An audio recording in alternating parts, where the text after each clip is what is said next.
bem-vindo ao 11º episódio do podcast da Universidade AMAD. Hoje não tem Paulo Ozaki, não tem Gabriela Peixoto, eu tô com essa missão árdua de substituí-los na apresentação desse episódio.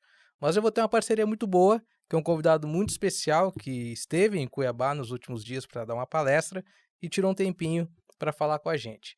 Antes de eu apresentá-lo, se você chegou aqui pela primeira vez, chegou só agora, deixar uma dica para ti, ó. Se tu gostar desse episódio, dá uma olhadinha no nosso feed, no YouTube, ou no seu agregador de podcast, pode ser o Spotify, o Deezer ou o iTunes, porque tem muita coisa boa, tem muito papo bom sobre educação corporativa, sobre liderança, sobre gestão. Tenho certeza que você vai achar algum episódio que você vai se identificar. Bom, para apresentar aqui o meu convidado, eu vou até colocar meus óculos, primeiro porque eu não enxergo mesmo, né? E também para abrir, que aproveitar e abrir o ângulo para mostrar ele. Eu tô aqui com o Richard Uchoa, que é CEO e fundador da Revo, mestre em tecnologia educacional pela Universidade de Oxford, MBA pela FGV e tem mais de 600 mil seguidores no LinkedIn, é líder top 1 lá de engajamento nessa plataforma tão importante. E aí, cara, tudo bem com você? Tudo bem. Primeiro, obrigado. Um prazer estar aqui, prazer estar em Cuiabá, prazer estar aqui no podcast. E eu fiquei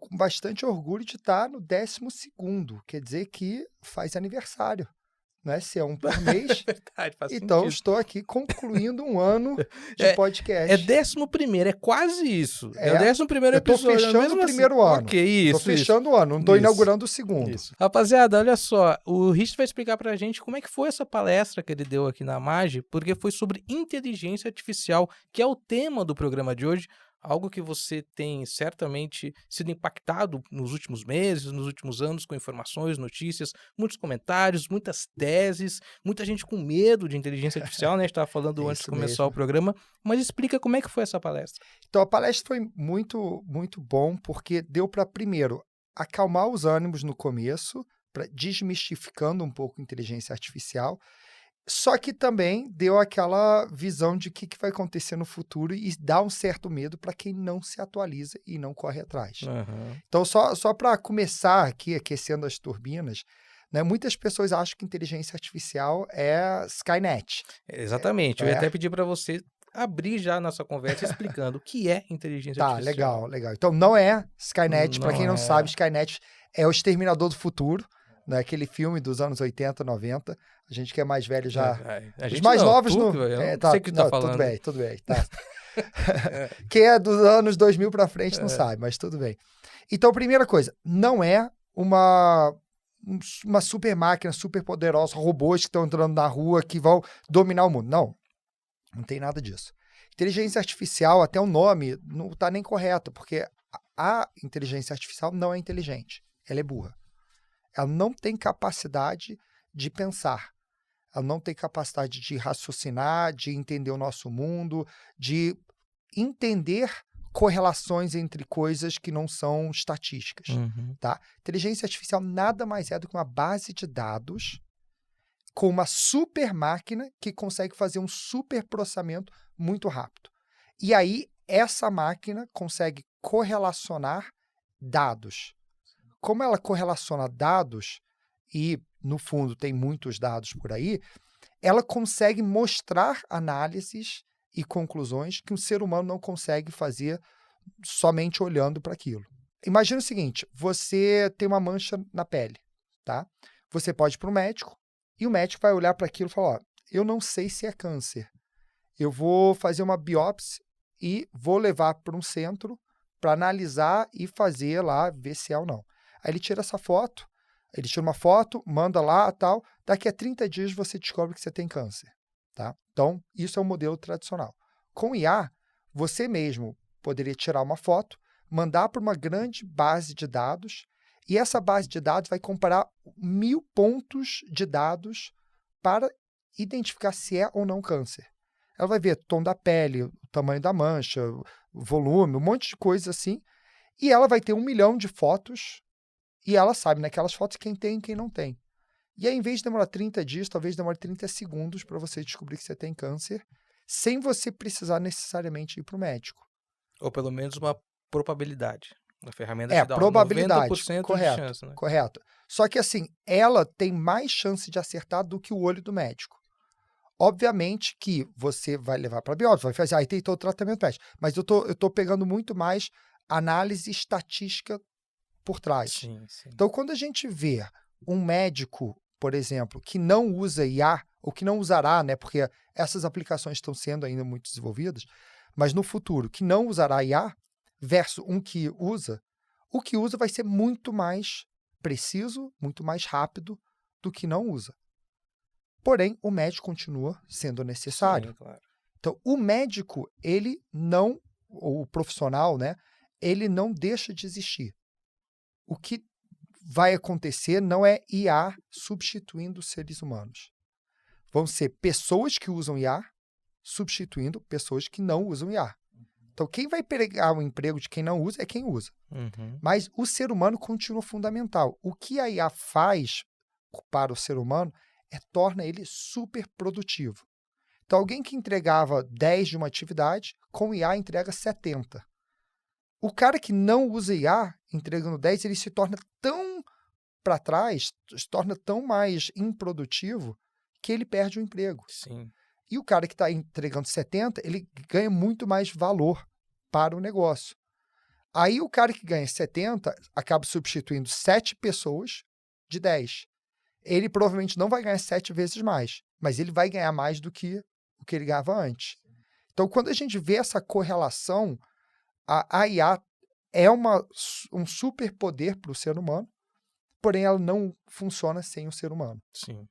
E desde quem produz material, produz conteúdo, ou precisa produzir textos, preencher formulários, ou Uhum. fazer até análise de dados, né?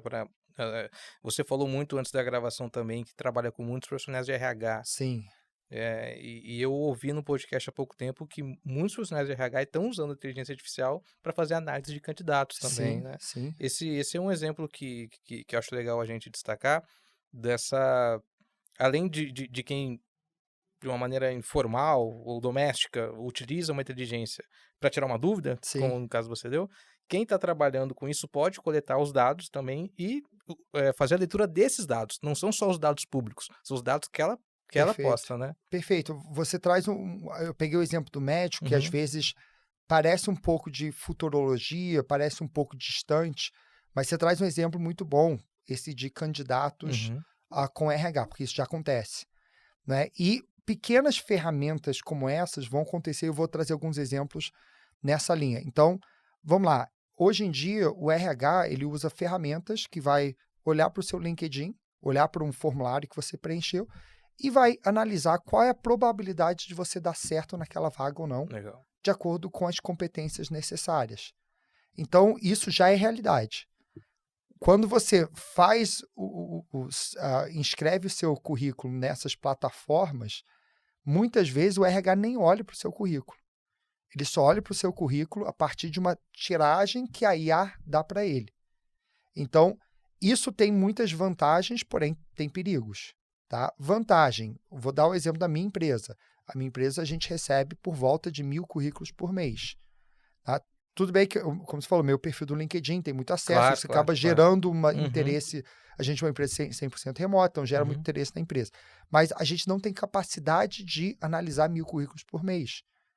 Então, sem a inteligência artificial, com o ser humano, o nosso RH, o RH de uma empresa, ele olha o currículo muito por alto.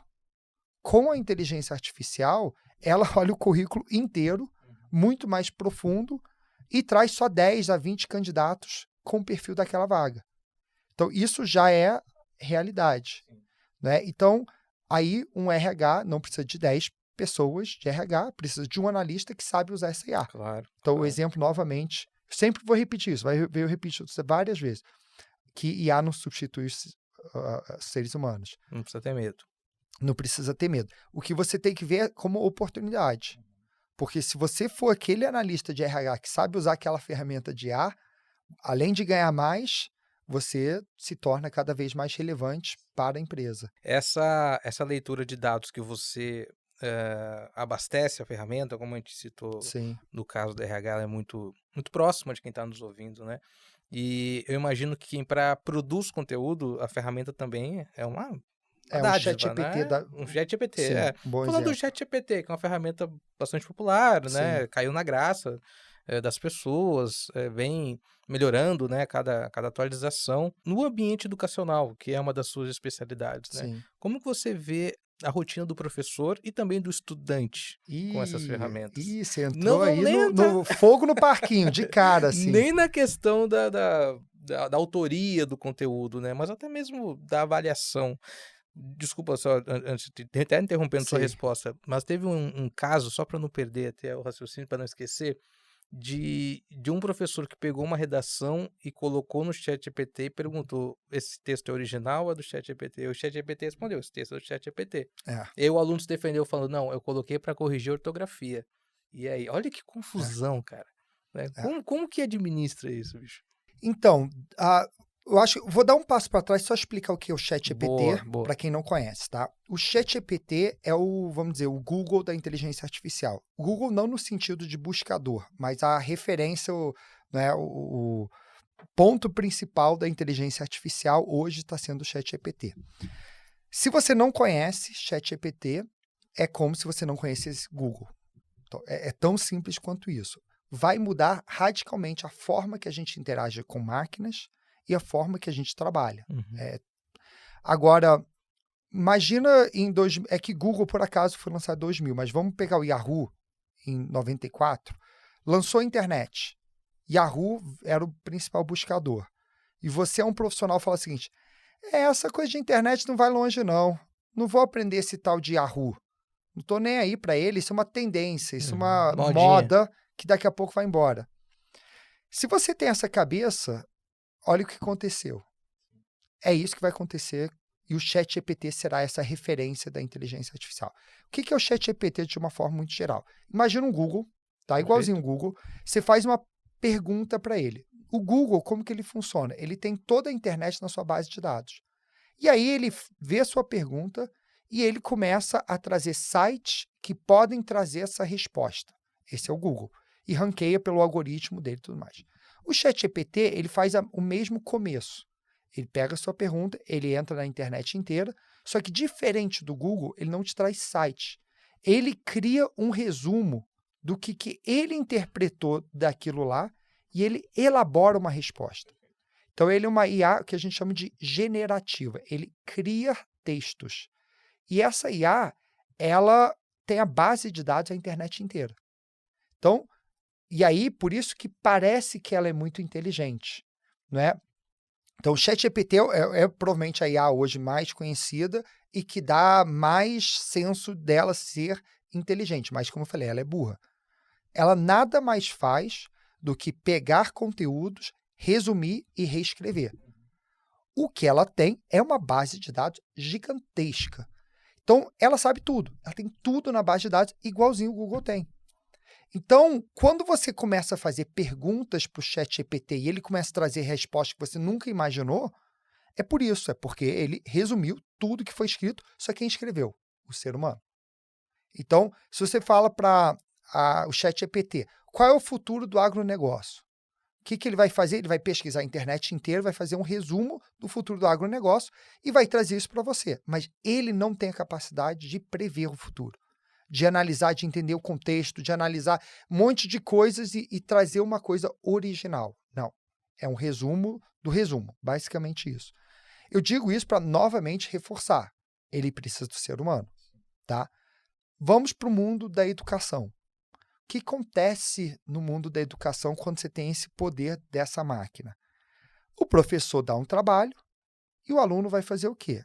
Vai botar a pergunta do professor e falar para o ChatGPT. Socorro, né? Elabore 3 Uhum. respostas para essa pergunta. E vai ter 3 respostas, ele pega as 3, faz o resumo e cria uma nova. Reescreve isso, melhora isso, faz isso num tom jovial. Faz isso de uma forma que um aluno da 8ª série escreveria com o vocabulário da 8ª Ele não série. tá ensinando ninguém a fazer isso, gente, tá só explicando como é que Só como funciona. funciona, exatamente. Mas essa é a Sim, claro. realidade. E aí, ele não vai precisar fazer esse texto. Isso dá pânico em professor.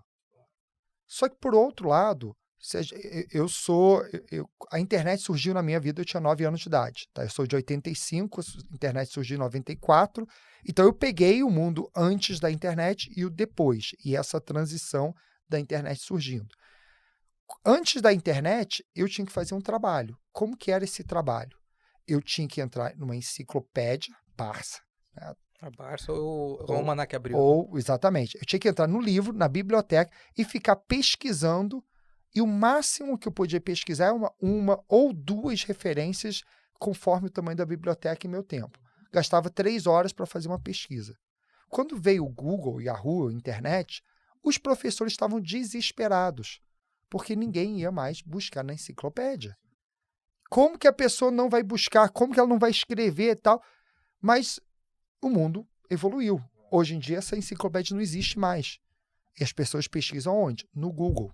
Só que o Google traz conteúdos de outros sites que a gente precisa ainda dar uma leitura para fazer um resumo. Só que mudou uma principal competência. Em vez de eu pesquisar em uma ou duas fontes, agora eu consigo pesquisar em 10, 20, 30.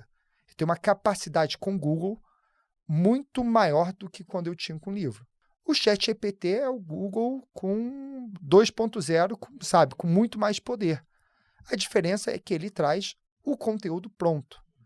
Então, quando você olha isso como um professor, se você tem medo, é igual você ter medo do Google.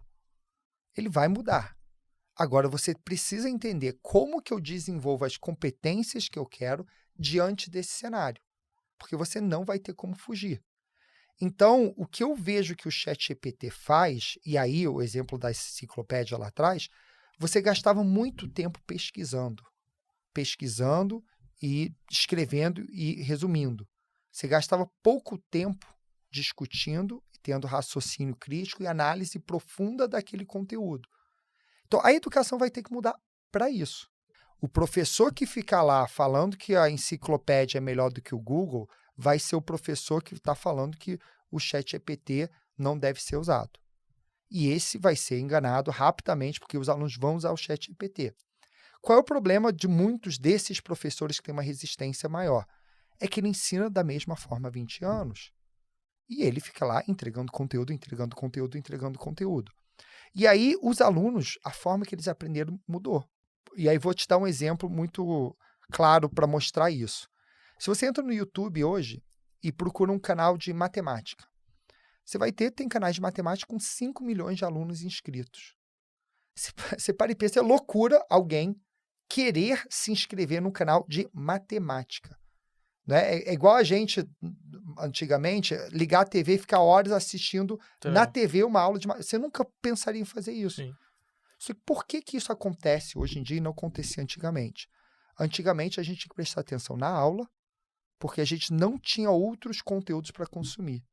Hoje em dia, o aluno não presta atenção na aula, ele sabe que vai ter prova, o dia antes da prova ele entra no YouTube para pegar o que ele não pegou. Então, a forma do aluno aprender já mudou. E o professor já não acompanhou isso na era do YouTube. Na era da IA, aí que vai mudar muito o jogo. E olhando, então, para o professor, Uhum. você tem algum exemplo de método de ensino ou alguns professores que já estão trabalhando melhor o uso da inteligência artificial até para montar quadros de aula? Perfeito. Então, primeiro assim, para montar conteúdo, o ChatGPT é muito fácil. Quero pegar um case, desenvolver um case de estudo que vai fazer isso, aquilo, tal. Isso é fácil. O que eu vejo é que o professor ele deve incentivar o ChatGPT, tá? Deve incentivar as novas tecnologias e buscar muito mais conversa sobre o significado daquilo do que, de fato, a forma que você busca. Então, o ChatGPT é um buscador e resumidor de conteúdo. Se você fala para ele fazer a pesquisa e resumir isso, você está desenvolvendo a habilidade de pesquisar na internet e não necessariamente raciocinar o conteúdo. Vou te dar um exemplo prático. Eu tenho uma filha de 9 anos e ela tinha que fazer um trabalho na escola que ela tinha que comparar 2 plantas. Ela escolheu o trevo e a alface. Nada a ver um com o outro. Aí eu fui lá pesquisar no Google. Não tinha nada, nenhum documento que... Aí eu ia gastar 2, 3 horas para descobrir temperatura, altitude, um monte de coisa de cada planta Eu entrei no ChatGPT, em 40 segundos a gente conseguiu fazer um relatório completo comparando as duas plantas. Aí minha filha ficou toda animada. Acabei o dever. Falei, não acabou. Agora vamos discutir. O que significa altitude diferente? O que significa uma consumir mais água, outra... E aí eu comecei a trabalhar não a habilidade de pesquisa, mas a habilidade dela ter um raciocínio crítico em cima do conteúdo que foi desenvolvido. Sim. Então, para mim, essa é a mudança. Vamos dizer, essa é a oportunidade que a educação tem ao abraçar a inteligência artificial. O que eu acho que nos primeiros anos não vão enxergar essa oportunidade, vão enxergar muito mais como ameaça e começa muito mais a coisa de tentar banir, em vez de começar a abraçar. Mas isso é normal com qualquer nova tecnologia. Ferramenta. Você falou o exemplo das ferramentas de busca, né? Você citou o Yahoo. Hoje você tem o próprio ChatGPT, que muita gente utiliza como ferramenta de busca, mas para receber as respostas, tirar algumas dúvidas ou montar receitas, né? Sim. Eu vi um exemplo que você abre a geladeira, você fala, ó, na geladeira tem isso, crie 2 opções de receita. É uma alternativa também, né? Eu já fiz roteiro de viagem. Por exemplo, eu queria estou tocar em nesse Cuiabá assunto. por 2 dias, faz um roteiro para eu conhecer os principais pontos. Eu queria tocar nesse assunto, porque antes de falar das ferramentas de busca, que tem uma geração também fazendo muita busca em TikTok. Sim. Para solucionar problemas. Sim. Né? Como que eu troco uma lâmpada, como que eu troco um gás, coisa assim. Eu lembro que teve um período que no Facebook isso aconteceu também, especialmente com pessoas mais idosas, queriam acessar, sei lá, o Globo Esporte, iam na fanpage do Globo Esporte no Facebook, mas não no site do Globo Esporte, Sim. porque o Facebook era a internet, teve aquele momento, né, das ferramentas serem gratuitas, nos planos e tudo mais. O que eu queria tocar em relação à busca com inteligência artificial é o poder do algoritmo ainda. Porque se eu for para o Rio, que é a tua cidade, chegar no centro do Rio, fizer uma busca, lugares para curtir no Rio de Janeiro. Ele vai, provavelmente, o Google vai ver ali o que eu sigo, o que eu gosto, vai me dizer uns pagode lá, Pedra do Sal, Samba do Trabalhador, né? Esses lugares legais. Samba. Né? Então, agora, talvez uma outra pessoa indique outra coisa, um café, sabe, um teatro, esse tipo de coisa. Vou querer sair mais com você. Você falou do pagode do samba e não... Tu fica em Cuiabá hoje ainda, aqui, vamos pro pagode hoje, que a gente acha aí. Se eu fizer uma pergunta pro ChatGPT logado, é a mesma resposta que tu fizer? Não. Mas não porque ele conhece o seu perfil. Mas por causa do meu histórico de busca? Também não. Agora eu quero saber. Também por quê, não. então? O ChatGPT, ele tem uma coisa que ele vai guardando as conversas recentes. Mas quando você começa uma nova conversa, ele apaga a anterior e ele não grava tanto o seu histórico. Ele não é tão personalizado a versão 3.5, que é a gratuita. 4.0 é um pouco mais avançado, mas ele não faz isso ainda, ele não olha muito o seu perfil, tá? O Facebook faz isso melhor, TikTok, Google e outros fazem isso melhor porque eles têm mais dados sobre você. O ChatGPT vai trazer respostas diferentes por outro motivo. Porque o algoritmo dele, nem os fundadores sabem como que ele chega na resposta. Então, cada vez que você faz uma pergunta, ele resume tudo aquilo e faz um resumo novo para você. Então, ele literalmente cria aquele texto. Ele não faz aquilo, armazena no banco de dados e replica. Não, cada vez ele cria. E o algoritmo dele tem insights, inputs diferentes e tal. Então, ele de fato tem um algoritmo mais vivo, que parece ser mais inteligente, mas às vezes ele cruzou um dado de uma forma, ele buscou dado de outra. Né? Muitas vezes a essência até pode ser igual.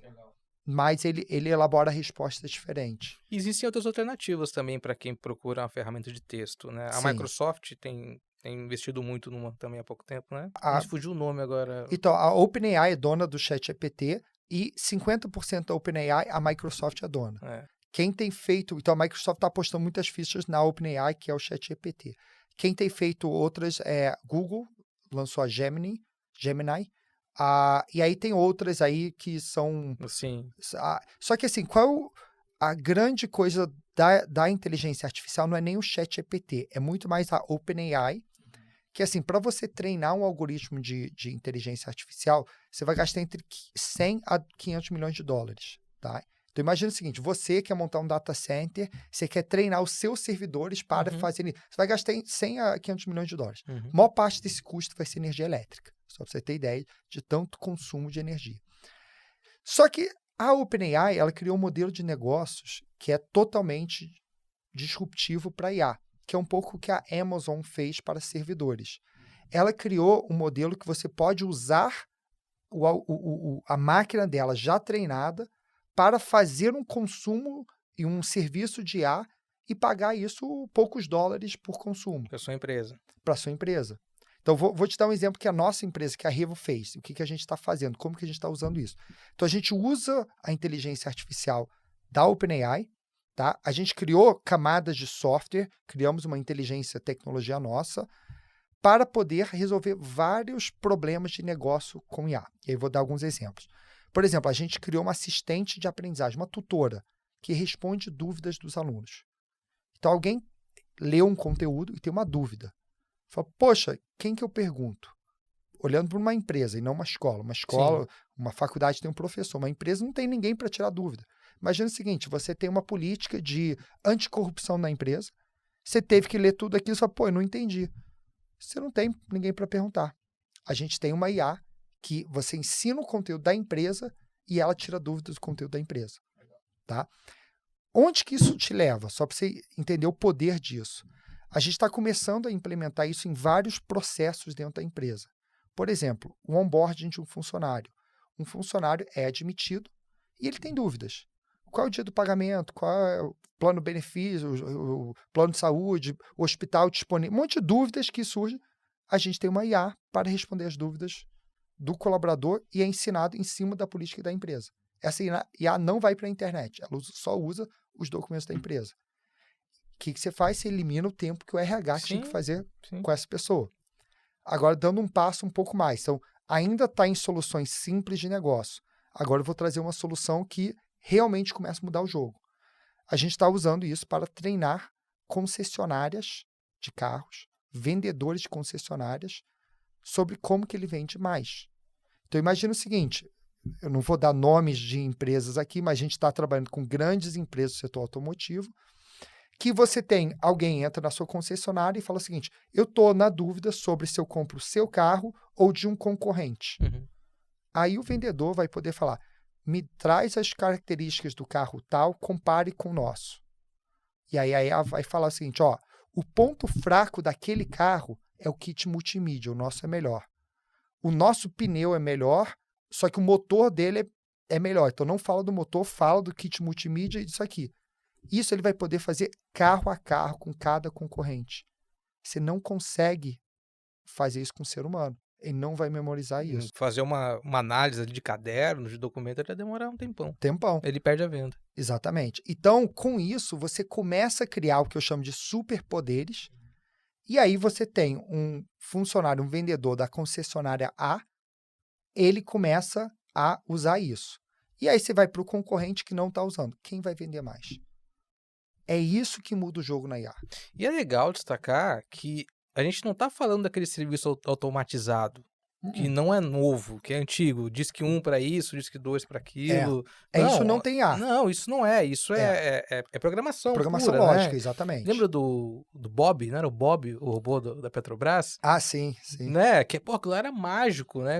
Tu falou que era 85, eu também É, sou. é. E aí eu lembro que eu tinha ali meus 20 e poucos anos, eu entrava, pedia horas lá conversando com o Bob, que eu achava aquilo era aquilo. Só que era um serviço programado, né? Responde assim. Existe diferença entre chatbot, que é E programação chatbot. lógica, e inteligência. O chatbot, ele não é generativo, ele não cria textos. Essa é a diferença. Essa é a diferença. Perfeito. Eu acho legal deixar isso claro, né? É. Porque às vezes a pessoa, não, mas isso já existe, poxa, né? Diz que ou responda no WhatsApp mesmo, né? As teclas e tal.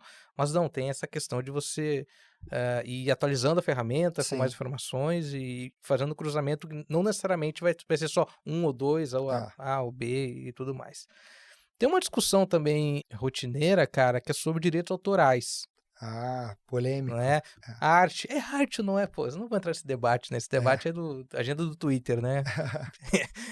E é arte ou não é? Porque quando você pede para gerar uma imagem no estilo da Pixar, por exemplo, faça um cachorrinho estilo Pixar, que normalmente pega ali vários pedaços de vários artistas e monta, né? Pega uma massinha de modelar, junta e sai aquilo, né?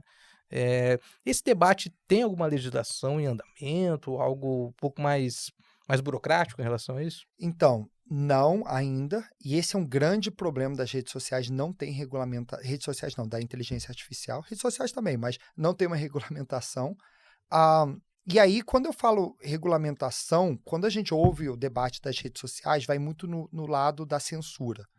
Da inteligência artificial não é sobre isso. É sobre, de fato, o que é verdade e o que não é. Então, por exemplo, eu consigo tirar uma foto sua, tá? Se você me mandar um áudio de 30 segundos no WhatsApp, com a sua foto e esse áudio, eu consigo fazer um vídeo seu, você mexendo, falando, tal, com a sua voz, falando o que eu quiser. Então, imagine isso para uma eleição. O que E que você está significa? falando de fazer no celular. No celular. Esse tipo de manipulação que era feito com supercomputadores, Não. com um editor, com anos de treinamento. Hoje não, com Não. aplicativo simples. Então, teve um caso que foi bem curioso, que teve uma empresa que os criminosos, eles pegaram uma foto da sala de conselho da empresa, pegaram a inteligência artificial, pegaram a voz de um programa de TV do presidente, gravou um vídeo falso dos conselheiros e do presidente gravando um vídeo para o diretor financeiro, pedindo para ele autorizar um pagamento de $50 milhões para uma conta que era um dos criminosos. E o diretor financeiro fez. Quando perguntaram, como assim que você fez? Ele falou, eu vi o vídeo. Uhum. Eu vi você, era você, e eu vi sua voz. Então, esse é o perigo que a gente vai. E aí entra em perigos de democráticos, de segurança da informação, de terrorismo, Claro. de qualquer coisa. Então, o mundo que a gente vai viver, a gente não vai saber mais o que é verdade e o que não é. Com a internet, literalmente, que eu falei, em 10 minutos não, em 2 minutos, eu pego o presidente da república, que seja quem for, boto ele para falar na voz dele o que eu quiser. Tá? E faço isso, espalho isso nas redes sociais para mudar uma direção de uma eleição. Então, é muito perigoso. E aí, quando a gente entra em regulamentação, não tem. Não tem. E é muito difícil conseguir. Por exemplo, uma das ideias é que as ferramentas têm uma marca d'água mostrando que aquilo foi feito por inteligência artificial. Ou, por exemplo, por lei, o que eu falei de tirar uma foto sua e gravar um áudio, se eu fizer isso, não é crime. Mesmo sem a sua autorização, porque não tem lei sobre isso. No Rio de Janeiro, teve um caso que alunos de 16 a 17 anos pegaram as fotos das meninas da turma, usaram inteligência artificial para gerar imagens delas sem roupa, de todas elas. E aí, é crime ou não é? Teoricamente não, eles não cometeram um crime. Porque aquela foto não é foto, ele não propagou uma foto real. Porque aquela foto, apesar de parecer muito verdadeiro com a cara da pessoa, não é a fotografia dela. Então, entra em questões éticas, questões muito graves. O exemplo que a gente começou lá no currículo, não é? Que a gente falou, vamos identificar currículos. E se a inteligência artificial tiver um viés para discriminar por alguma coisa? Perfeito. Né? Uhum. Por cor de pele, por Sim. orientação sexual, por alguma coisa, e você nem sabe. Ou pior, e aí eu vou trazer uma discriminação que existe real, que a IA não vai entender esse viés, ela faz uma discriminação por cor de pele. E por um motivo, não pela cor da pele. Mas pelo alcance da publicação? Não, por causa que a maioria das pessoas que estudam nas melhores universidades são brancas. Sim, perfeito. Infelizmente, é Sim, realidade. sim. As melhores universidades, quem tem a oportunidade são pessoas com... E aí você, sem querer, filtrando pelo filtro universidade, você já elimina a maior parte de pessoas de um tipo de um recorte da sociedade. Então, e é totalmente sem querer, mas acontece. Então, o grande perigo da inteligência artificial, no meu olhar, não é o exterminador do futuro. É, sim, os vieses, a parte de discriminação, a parte de saber o que é verdade e o que não é. Mas esse é o mundo que a gente vive. Rapaz, é confuso. É bastante coisa. Bem-vindo ao nosso mundo, que é confuso mesmo. Não, cara, é muita coisa, assim, envolvendo... inclusive as redes sociais. A gente tem o exemplo do Twitter, por exemplo, né? Que é uma ferramenta que é popular. No Brasil também é popular, não tanto, mas ainda bastante popular. Teve um período em que, quando você postava 2 fotos na horizontal, ele centralizava sempre a pessoa branca na timeline. Ele fazia essa leitura justamente por isso, porque a parte mais interessante para a foto, para o sistema, para a inteligência do sistema. Sim. Porque provavelmente a programação quando fez essa busca, olhava para a pigmentação da pele e pelos tons da pele que ele identificava que era uma pessoa, mas não olhou. Então, esse é um exemplo. Só que, assim, isso vai ficar cada vez mais nítido e cada vez vai mudar a sociedade que a gente conhece. Sim. Por isso que inteligência artificial é muito mais do que o metaverso, que foi uma onda passageira. Seria o tema do nosso podcast há 2 anos atrás, né? Seria. Provavelmente eu estaria falando de metaverso. E uma coisa curioso, 2 anos atrás, se a gente olhasse para aquele momento, qual era a profissão do futuro, 2 anos atrás? Programador. Perfeito. Tinha muita vaga, poucos programadores, salários subindo absurdamente. Se consegue um programador, você vai trabalhar nos Estados Unidos ganhando em dólar, vai ficar muito bem, home office, com um monte de benefício. Hoje em dia, o programador está tendo dificuldade de achar emprego. Por quê? Primeiro, teve 1 ano e meio atrás, teve muito layoff, teve muita demissão, que já deu uma queda na demanda, mas hoje em dia é a inteligência artificial que está programando. O cara vai lá, pede o código. Pede o código. Eu preciso fazer um código de uma tela com esses campos aqui. Em vez de ele gastar 3 horas fazendo, a inteligência artificial faz em 2 minutos, tá certo o código. Agora a inteligência artificial, eu preciso que você faça isso, você faz isso. Então, o programador, antes, ele precisava entender de lógica. Hoje ele precisa entender de prompt. Prompt é a forma que você comunica com a IA. Volta lá para o começo da nossa conversa, né? Não vai ser a inteligência que vai tirar o trabalho do programador. Hoje, a IA faz o programador ficar 55% mais produtivo. Ou seja, uma empresa que precisa fazer 10 linhas de código por dia, em vez de ter 10 programadores, vai ter 2. Essa é a realidade. E hoje, o GitHub é um grande repositório de códigos de programação. Eles analisaram o código no GitHub e viram que 40% do código gerado foi feito por IA. Então, dá até medo, né? A IA está escrevendo o código dela mesma, mas através sempre do prompt, do comando do ser humano. Mas dá medo. É igual quando você vai trocar uma senha ou acessar o site pela primeira vez, que você tem que provar para o computador que você não é um computador. Já parou para pensar nisso? Tem um meme que fala assim, a ChatGPT, o que faz a gente ser humano? Aí o ChatGPT fala, capacidade de reconhecer os semáforos. Ah, bonitinho. Porque toda hora tem o semáforo, né? Ou hidrante. Verifica, ou hidrante, ou caminhões, ou pontes, né? O Google faz. Verifica se você é humano, você é capaz. Então, isso é um exemplo que o ser humano faz. Richard, seguinte. Pessoal, terminar para cima, né? A energia do nosso programa. A gente, no final, falou ali sobre os perigos e tudo, mas, enfim, é a realidade, as coisas mudaram. E a gente vai se adaptar a isso, assim como ninguém desaprendeu a escrever, a caligrafia ficou feia, como os professores falavam na nossa época também, né? Quando tinha que fazer trabalho no computador. E a gente vai se adaptar às ferramentas. É legal esse tipo de papo para a gente entender melhor como funciona, extrair o que é de bom da ferramenta e também brigar por uma legislação de que seja justa para todo mundo, né? Para que não seja perigosa. Será que somos 2 pessoas aqui ou você está vendo 2 inteligências? Não, é brincadeira, são 2 pessoas mesmo aqui. Não estamos na praia. Podia, mas não estamos. Obrigado, cara. Muito obrigado, prazer estar aqui. Aí, sempre que precisar, estou à disposição. Legal, seja bem-vindo a Cuiabá mais uma vez e volte sempre, viu? Obrigado. E você que estiver aí, por favor, siga nas redes sociais, Richard Uchoa, Instagram, LinkedIn, qualquer rede aí. É isso aí. A gente vai postar também esse podcast no LinkedIn da Magi e vai linkar o seu perfil lá para o pessoal conferir, saber um pouco mais, tá bom? Muito obrigado. Rapaziada, eu fico por aqui. Obrigado pela companhia. Esse foi mais um podcast da Universidade Amagi. No próximo episódio, a gente encerra essa temporada com o Paulo Ozaki fazendo a apresentação.